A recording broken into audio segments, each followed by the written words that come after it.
Your mind. The first two words God gave man: be fruitful. Now, if you're anything like most people, we think it means to have babies. That's a small part of the equation. What I'm about to reveal next, business owners, Christians, whoever you are, it's going to literally blow your mind.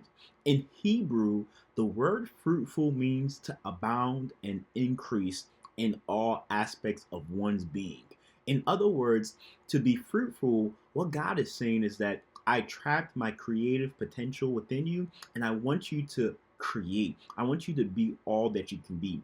A lot of times we get the image, hey, give birth to kids. That's not all that it contains. This is literally going to change your life and your mind as it has for me. And I'm so excited to bring this to you all. I'm so pumped. Now, let's get into it, right?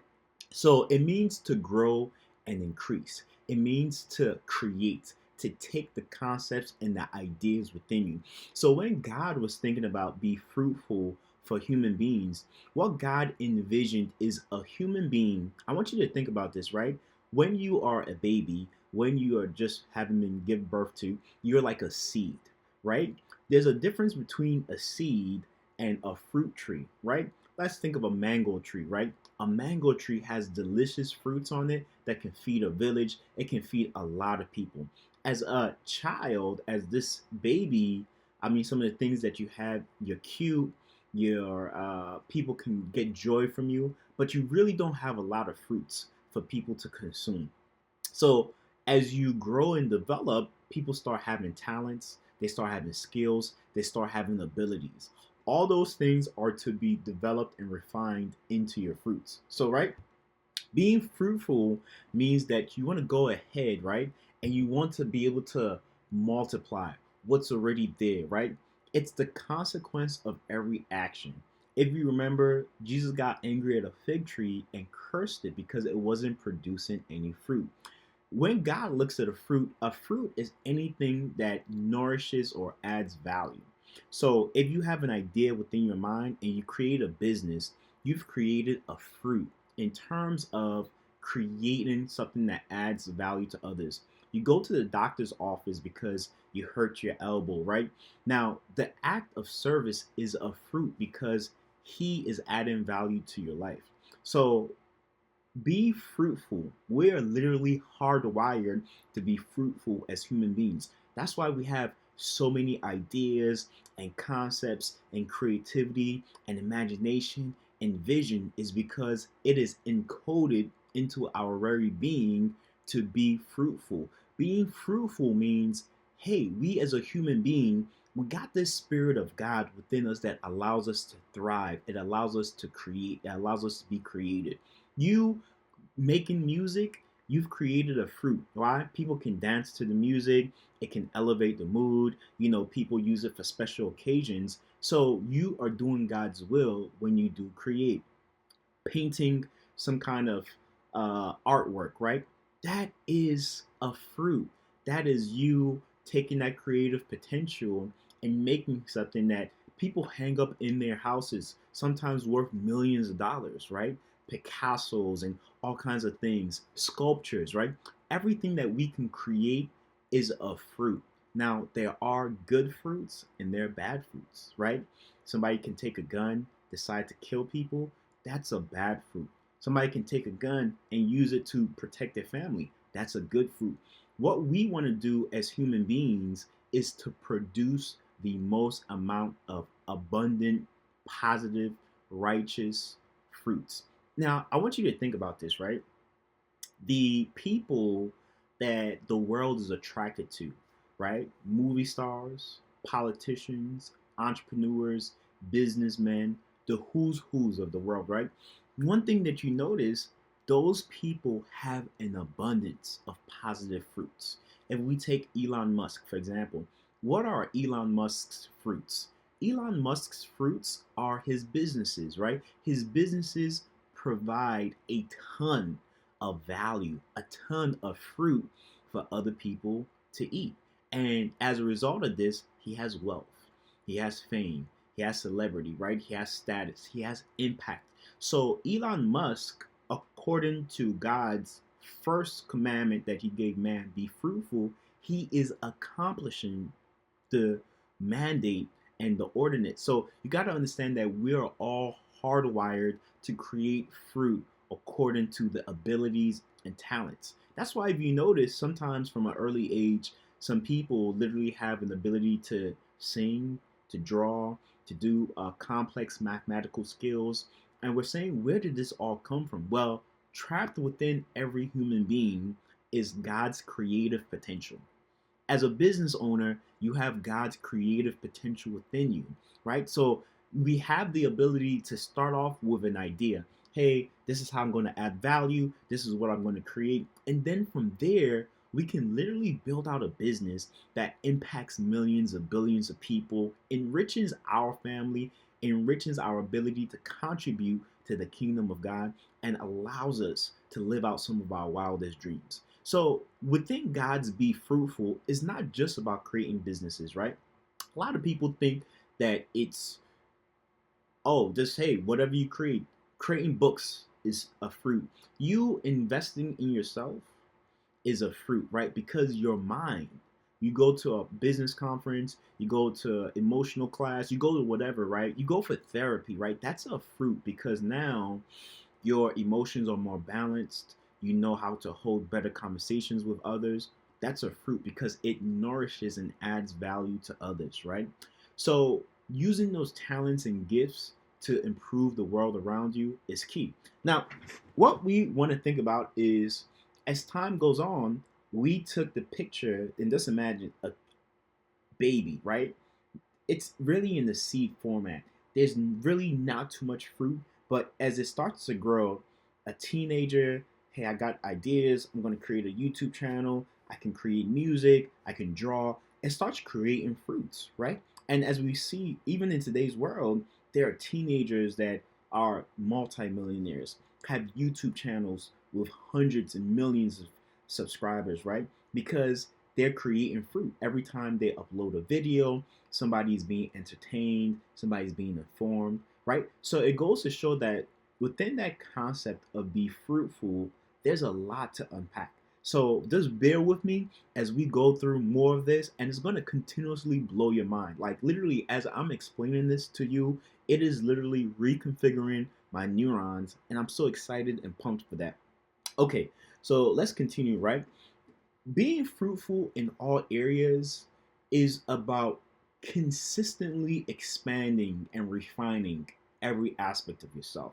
What I mean by that is your relationships with others, right? If you how do you think politicians come to terms in office, or people are able to climb a ladder, a corporate ladder, or get around or network, right? Or hold conferences, right? So you cultivating relationships with people that match maybe what God has given you in your life, or you just being good to people, that helps create these fruits of first you have relationships with people that are knowledgeable, people that can bring you to rooms and introduce you to people that you never knew before, that can actually get you in positions. Now I want you to think about this. Does a baby have that ability to network? No. So it means it's an acquired skill. It's something that you learn over a period of time. Now the other thing about a fruit that's really interesting is that fruits go through different stages, right? You have a seed. You can't eat the seed because if you eat it, I mean, it has the potential to become this tree that has massive fruit. So we don't want to eat the seed. Don't eat your seed, right? But at the same time, even when the seed begins to germinate, when it begins to grow and it has its root and it has its, base, and it begins to show maybe some emergence of even the fruit bud, you still don't eat it. So what I want to bridge to is whenever you're developing a skill, don't think that, well, you're going to acquire the skill overnight. No, it takes years, it takes months of being intentional. But here we have us as a human being, the most amazing creative entity to exist. So we can learn anything. We can start off with, well, I've never drawn before in my life, to months or years down creating artworks that sell for millions and hundreds of thousands, or that you just keep personally. Now, here's what's interesting, right? This doesn't apply just to creative or physical things, right? You can create with your hands. Well, we can also talk about our mind, right? So let's say your spirituality, your relationship with God, right? It didn't start off as this incredible fruit or you being so intimate with God and knowing it. No, it started off with who is God, right? But as time grows and you're being intentional, you're listening to the word, you're meditating on the word, right? You're reading scripture, you're getting books about it, right? You begin to take that seed format of the spirituality and relationship with God, and it begins to grow into this delicious fruit. Now, let's say you then 10, 15, 20 years into it, right? You're so knowledgeable about God. This fruit begins to benefit you, right? So anytime you develop your fruit in an area, it benefits you because now you have more wisdom, you have more understanding, but it also attracts other people to you, right? Because they see your fruit is knowledgeable. When we hear somebody that is 10 years of Bible study and meditating and understanding God's word, and we only have 1 year or even a couple of years, we say to ourselves, well, that's valuable. That's of significance to us. So it goes to show the power of being intentional about cultivating fruits.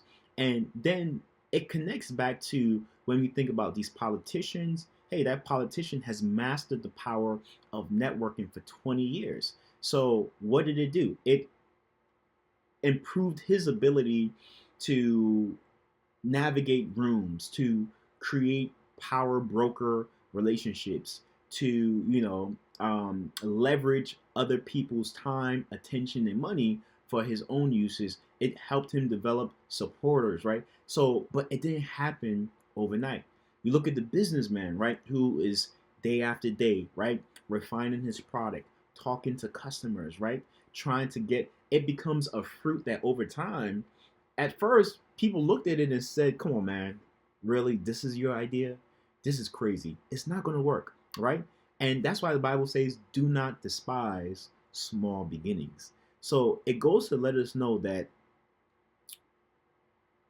we should be really, really excited about creating fruits in all aspects of our life. What does that mean? It means that according to the vision God has given you, right? I mean, obviously, there's some stuff like you should know how to talk to people. You should know because there's people today that don't know how to talk to people, and that's a fruit that you do need. Now, going back to other things that we can focus on, fruitfulness that is developed over a period of time. You can almost imagine a tree, right? Or a forest, right? So when we look at some of these figures, the Oprahs, the Jeff Bezos, they are trees, they are forests of abundant fruit. And what happens when people know that your fruit is juicy, is succulent, and is delicious? They begin to gather and wait around your tree. And once they've had a taste of it, they start to say, you know what?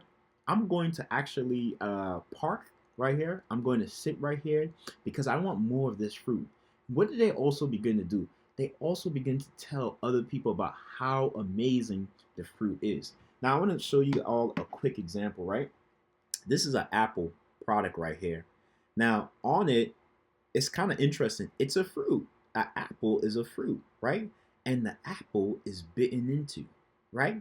Because it symbolizes that we bit by acquiring an apple product. But here's the thing about fruitfulness, right? The apple product is probably, if not one of the best well developed fruits. It's ripe. It's delicious. It's the most amazing. And what happens when you take a bite of it? People become hooked. You can create fruit so good that people become hooked. Can you imagine that? So literally now you have people that they're a fan. They are Apple fans. Like they pre-order it, they buy it months even before it comes out, and then what do? They sleep in tents, right? Literally waiting outside of the Apple store before the product comes, just because of how good, how delicious it is. So it goes to show that, we can refine a product, we can refine our fruit in any aspect of our lives, right? Now, people also use this for negative things. There's things such as the fruit of dark psychology, how to manipulate people, right? Orators, people that are cult leaders, right? You have people that are using their bodies, such as porn stars, to refine their fruit and get BBLs and all kinds of stuff to draw the attention of young men and young women and men all around, to cause them to sin. So we have this ability to create fruits in all aspects of our being, and we can create bad fruits or good fruits. Now, when people create bad fruits, such as a bad business, people leave negative reviews, or you come across even somebody that they come off as weird, they don't know how to talk, or they left a bad feeling in your mouth, or they get angry easily. These are fruits because people eat of it, and they eat of it themselves. But it causes people to say, I'm never going there again. I don't want anything to do with that person or that business or whatever that situation is, right? So it goes to show us that we have to be mindful about the fruits that we're creating, and also say to ourselves, well, in what areas do I want to create really great fruits? And I think that's a great question to ask, because it kind of makes you ask yourself, all right, I have this ability to create unlimited, and I've been given this creative potential. What do I want to do with it, right? It's about making meaningful use of your time. Your time is a fruit, right? It could be used bad, it could be used in a good way. Your talents, resources, right? You don't want to waste the gifts that you've been given, right? You want to refine your gifts into an incredible fruit, right? It's like the swimmer or the Olympic, runner, or the gifted piano player, right? They have to work tirelessly day in and day out to refine that fruit. Now, I think another thing that comes to mind is the story of Cain and Abel. Abel presented God a thoughtful fruit. So the fruit was well thought out, it was well put together, and God accepted it. And I think when you look at human society and life, we love good fruits. We love fruits that are very well refined, very well put together, succulent, delicious. People will gather around it. That's why you have all these franchises, Starbucks and your McDonald's and all kinds of stuff, right? And Subway and just everything, right?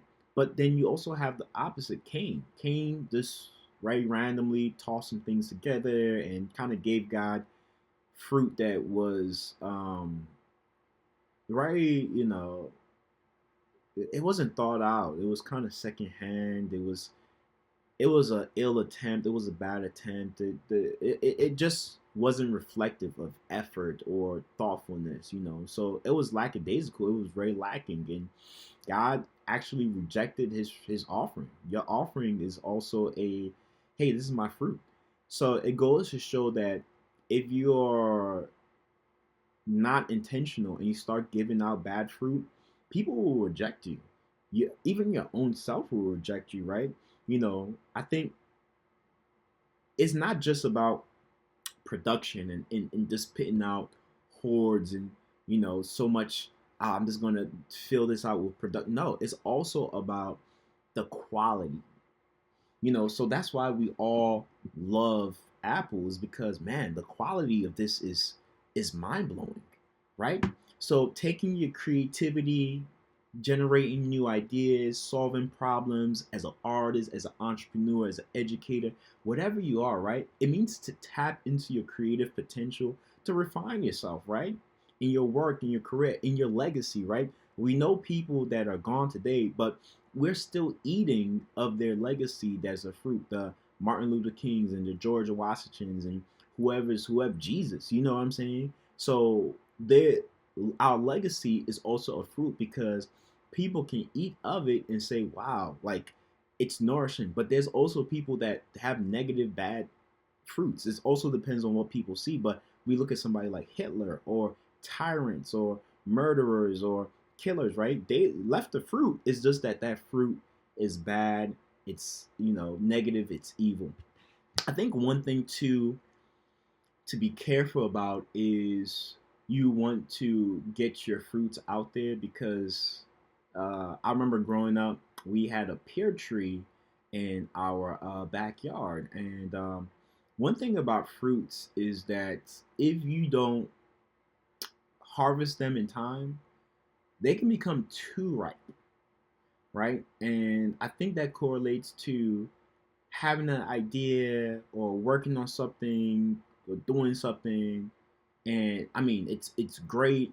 It's ready to put out there, or it's ready to be deployed, or you're ready to use that talent or that mindset that you're working on, and you just never use it. And then you pass away, or somebody else comes up with the idea and puts it out there, and now you're saying to yourself, oh my God, like I had that idea. How many people have you heard say, oh, I had that idea? They never did put it out there. So the fruit in their end became spoiled, became rotten, and somebody else uh, acted upon what they were doing and put their thing out there. So I think it goes to show us that we have to be also saying to ourselves, hey, this fruit, and you can always improve on the fruit. You can always refine it, right? So I want to talk about a little other things, fruits, right? Your emotions, right? Emotionally flourishing, right? That means developing your emotional aspect of your being, right? You're well balanced, you're joyful, you're good to be around. Your emotions just don't fly off the hook and you go crazy, right? People don't want to be around those type of people, right? There's even people today that have books, have conferences, do speaking tours, right? Make a living just off the fact that they have very well developed emotions. You want to think about discipline, right? Think about an Olympic athlete, right? Their fruit is their discipline. Hey, this guy has been running. Usain Bolt, right? Has been running, has been jumping, has been, diligent with his discipline for the last 10, 15 years, right? It's such an incredible fruit. Everybody's like, I want to go see that. This guy is competing against other people. What are we eating? Is discipline. The fact that it's not that nobody else can be Usain Bolt or nobody else can compete in those races, but who has the discipline to eat lean, work out every single day, go through all this, emotions, go through all this discipline and do that for 5, 10, 15 years every single day just to compete for 30 seconds in the world's best all runners, right? So we're eating the fruit, we're being entertained like, oh my God, who's going to win? I'm betting on this guy. I think she's going to win. I think he's going to win, right? But we're all saying to ourselves, like, the fruit is that discipline. But discipline doesn't just apply to the world of entertainment or sports, it applies to all aspects of life. People who are generally disciplined have better fruit. They're able to go ahead in life. They're able to have more fulfilled lives. The fruit that they produce is just overall better because why? They are taking intentional actions, or they're saying I won't take these certain actions. Overeating, our physical, right? Somebody that is physically fit is able to do more things, is able to be of more service, right? Now, this depends on what arenas you are in, of course. If you're a nurse and you're physically fit, you're able to move around quicker, you're able to get a lot of things done. If you're a firefighter and you're physically fit, in fact, some of these uh, professions actually require you to be physically fit because they know if you're not, then it can actually endanger life. So it goes to show that our physicality, in terms of what we eat, how we work out, what we do, is a fruit because who doesn't want to live long? Who wants to have medical complications all their life? So it's another fruit that you want to think about, right? Your mental and intellectual capabilities, right? Are you reading books? Are you investing in yourself? Are you watching videos that are going to help you stimulate your mind and help you learn new things? Are you taking courses, right? Are you writing things down? Are you reviewing it, right? All those things are helping your mental and intellectual. And then we come to find out that people that we see in society that have very high intellect or mental capacity, we often want to hire those people to speak or get them to write books, right? Because why? They were disciplined, they refined that product, they refined their gift, they refined their mental fruit, their intellectual fruit, their wisdom fruit. It doesn't just only help them in terms of their being a contribution to society, their family. You're going to have a family, they're going to need to be able to eat off your wisdom. Depending on the wisdom that you give them, they can make bright decisions, they can make smart choices, or you can put them in jeopardy. You can put them in a compromising situation. So it goes to show that overall, God is saying, be fruitful, be the best you can in all aspects of your being, right? So you want to think about being fruitful as the fulfillment of God's creative potential in you. It's about that spirit that's within you, pushing past limitations and embracing growth. Hey, when I was a baby, I didn't know anything. I really couldn't do anything. All I did was cry. All I did was drink milk. All I did was, woo woo gaga. But as I developed and as I grew, I created arts, I created entertainment, I created businesses. I was somebody that people love to hang around. I was able to do conferences, right? I took the creative potential God gave me and I maximized it, right? That's why we get the parable of the master with the servants, right? He was going to a faraway place to go be anointed king. He was obviously really important. He gave all these people talents and creative potential in different sizes. One doubled it. The other one, they all worked hard to kind of, grow theirs in a little bit, and one buried it. A lot of us today, we bury our creative potential. When the master came back, the one that buried it, he said, "You wicked and unfaithful servant." He chased him out there. The one who did the most of it, he doubled and gave the guy more. And if you notice, that's kind of the story of what we see in life. Those that are maximizing their gifts, whether it's mental, intellectual, creative, the arts, the entertainment, uploading videos to YouTube, building businesses, right? Networking, right? That's all the different things they can do, speaking, right? They have more added to them. Hey, I want to book you for more speaking engagements. Hey, I need more books from you. I'm going to help you publish more books. Hey, we're going to buy your business. Hey, we want to buy the products that your business sell, right? So when you maximize all your talents in all aspects of your life, more will be added to you. That's where you start getting abundance. That's where you start getting more wisdom. That's where you start getting more success. There's more joy, right? There's more fulfillment in all aspects of your life. And who doesn't want that? So, you know, just even really thinking about your impact, thinking about what is it that you're going to do with your life, where is it that you want to go, and when you do develop all aspects of yourself, it's easier to have an impact. You're going to enjoy life more. People are going to enjoy you more. You're going to enjoy yourself more. God is going to be more proud of you, right? Your future generations will be more proud of you. We know about the people that sit on the couch, licking their fingers, eating Dorito dust chips, not doing anything. Are they happy with their lives? Probably not.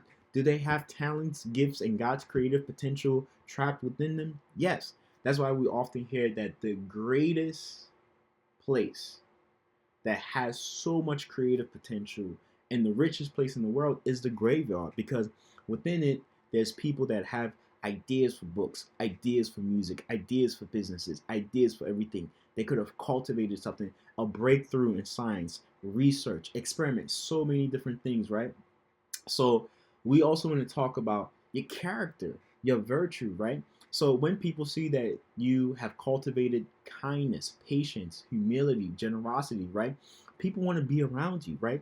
People want to do business with you, right? Versus the guy that is angry, he's very ugly in terms of character. You go ahead and trust him. As time goes on, just like Jesus said to the fig tree, those that don't produce fruit or those that produce bad fruit, they will be cursed. They will be ostracized. They will be cut off, right? Even people, when we naturally even see somebody that is homeless or somebody, we often say to themselves, hey, go get a job, right? Go do something. Go take the creative potential that's within you. You're not a baby, right? Go get things done. So, faithfulness, right? Our service and contribution, right? Values of a higher purpose. There's so many different aspects of ourselves that we can work on: our relationship with God, mental, intellectual stimulation, our self awareness, our emotions, right? Our discipline, our consistency, contributing to our community, right? Always learning, always just refining our gifts in all aspects. One thing, you got to put yourself in situations that foster growth. You can't be afraid to put the idea out. You can't be afraid to take it to the next level. So, guys, I got a great book called, How to Unlock Your God-Given Abundance and Make Millions from Speaking. This is for business owners, those that want to talk to people and unlock more of their potential and wealth. Click the link down below to get it. Join our Facebook group, right? Or if you're somebody that just wants somebody to help you a little bit more of your fruitfulness, hey, click the link to schedule a call with us below. And again, subscribe. Tell me what you want me to talk about next. This has been probably, if not, it is the best video I've ever created about this, that I've enjoyed. So out of all the hundreds of videos I've ever created, I've enjoyed creating this video. I feel so energized. I feel so pumped. I can't wait to bring more of this to you all as I'm going through my study of the Bible, and it's causing me to rewire so many different things. I built a business close to $500,000, but thus these two words, be fruitful from God, has literally changed so much about who I am, what I think about life, and where I'm going. And I was so excited that I could have shared it with you. Leave a review, leave comments about what you want to see next. I think one of the things I do want to do is kind of like break this topic of be fruitful down into micro subcomponents and talk about it more. Mwah. Love you all. Until next time.